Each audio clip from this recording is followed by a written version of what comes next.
Hijaz dari wilayah sekitar Mekah itu sebagian masuk ke daerah Surakarta. Kemudian oleh Sultan Hamengkubuwono II ditampung, ditolong, dikasih tanah untuk tinggal di situ dan kawin dengan perempuan pribumi. Wilayah tanah untuk Poros Hayit inilah yang di daerah Jogja sekarang dikenal dengan nama Kampung Sayidan. Poros Hayit inilah yang nanti ikut peran mendukung pemberontakan Sultan Hamengkubuwono II. Sultan Hamengkubuwono II ini kakeknya Pangeran Diponegoro. Nanti ketika Pangeran Diponegoro mengangkat senjata tahun 1825, hampir semua Poros Hayit yang tinggal di Kampung Sayidan ikut mengangkat senjata.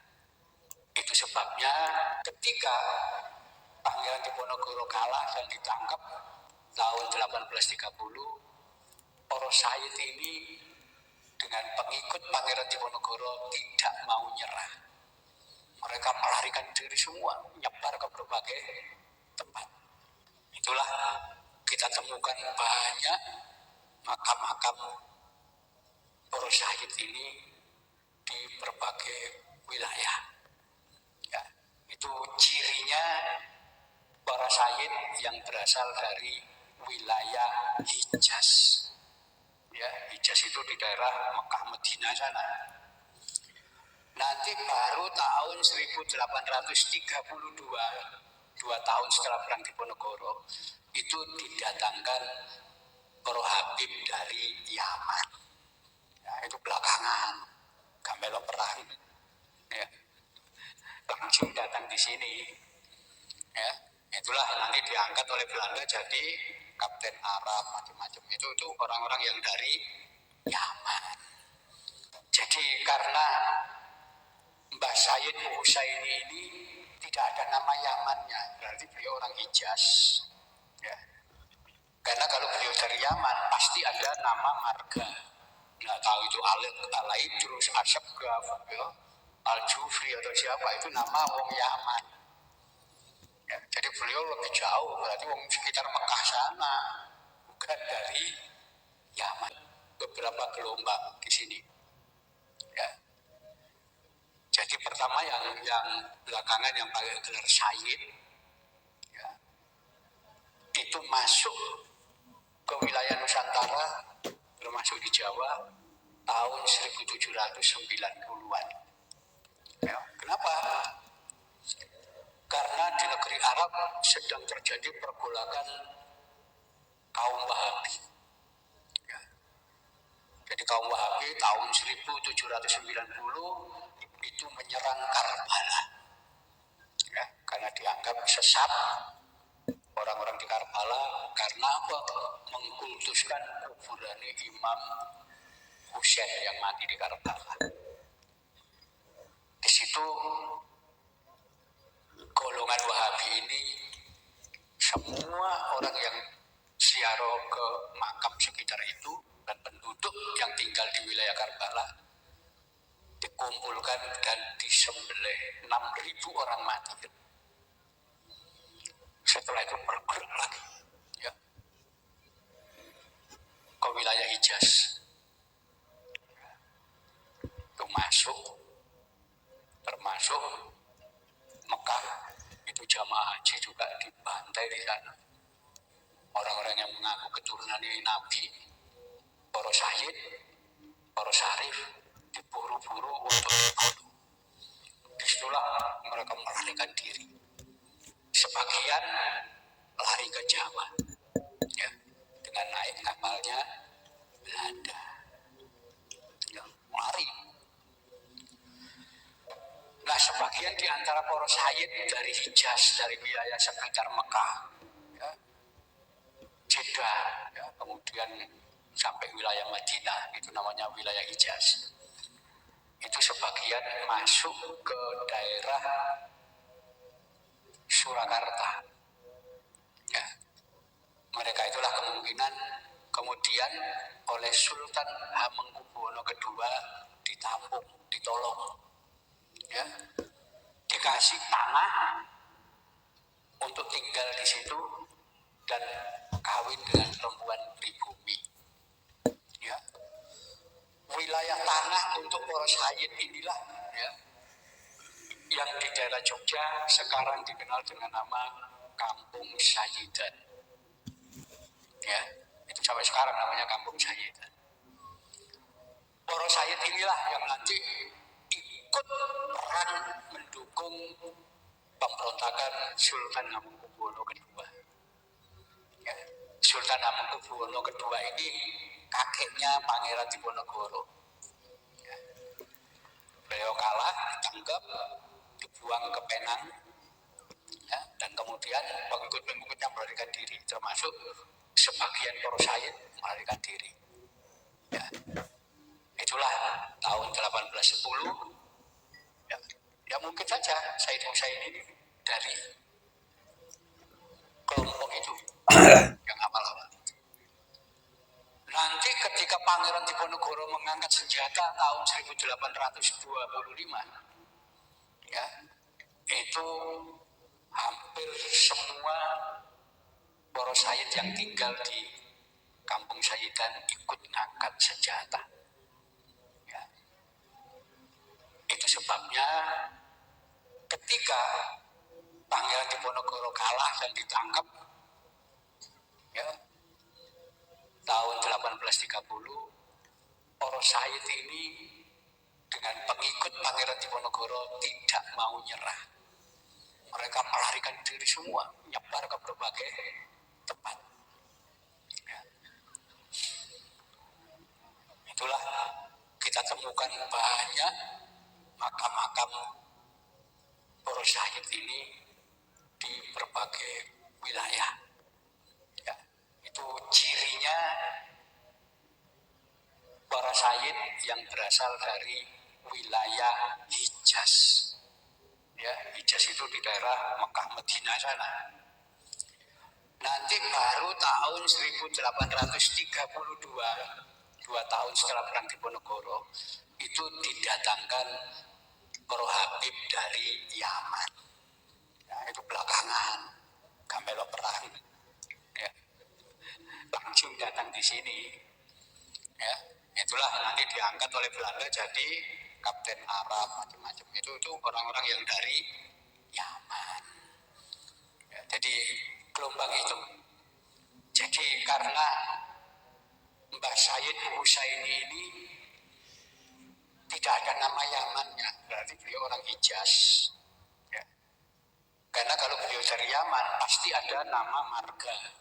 Nggak tahu itu Al-Idrus, Ashabgaf, ya, Al-Jufri atau siapa, itu nama wong Yaman. Ya, jadi beliau lebih jauh, berarti wong sekitar Mekah sana, bukan dari Yaman. Ya, kita temukan di wilayah Lumajang, itu makam keramat. Makam situ nih, makam Mbah Saji. Mbah Saji.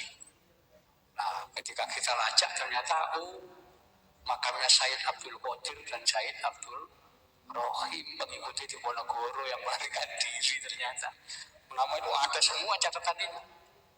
Jadi saya kira itu yang perlu diteliti. Tapi lagi-lagi kita perlu cek, ya, seberapa tua usia ini. Ya. Bisa saja lebih tua. Ya. Tapi yang jelas beliau orang Hijaz. Ya, karena nama yang terpampang di itu tidak ada nama marga. Jadi cirinya orang Hijaz itu tidak menggunakan nama marga. Kenapa? Rasulullah sudah menghapuskan nama marga mulai zaman kayak sudah ada yang menggunakan nama marga. Ya. Itu sebabnya kalau orang masih punya nama marga berarti bukan wong Hijaz, bukan wong Mekah Madinah sana, pasti wong luar.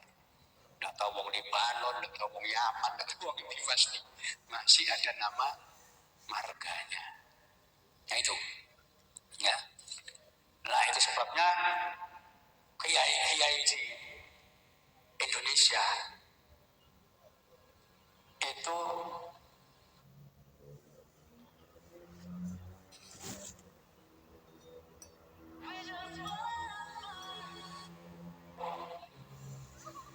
ilmunya kepada Sayyid dari Hijaz.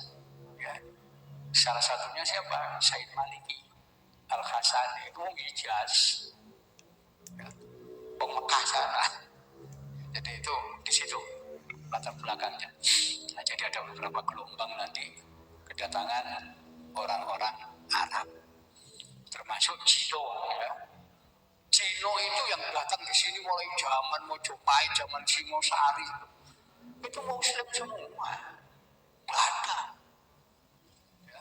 Nanti baru tahun 1720 VOC mendatangkan Cino Agama Konghucu. Baru belakangan zaman VOC. Ya, aslinya Cino Muslim semua. Ketika orang Indonesia masih belum Islam, Cino masih Islam dulu. Ya, jadi itu awal-awal. Ya. Nanti orang-orang Cina Konghucu itu yang disebut orang-orang Hokkien. Ya. Nanti kira-kira tahun 1864 datang lagi orang Cina Hakka. Ya, gelombang berikutnya yaitu wong Cina sing agamane Kristen, yaitu belakangan. Ya. Karena dianggap orang baru dan agamane Kristen, orang-orang Cina Hokkien ini gak seneng. Ya, orang Cina agamane Kristen. Karena itu mereka memberi sebutan orang-orang Cina Hakka ini dengan sebutan orang asing. Wong asing atau tamu baru. Ya, orang baru, wong asing.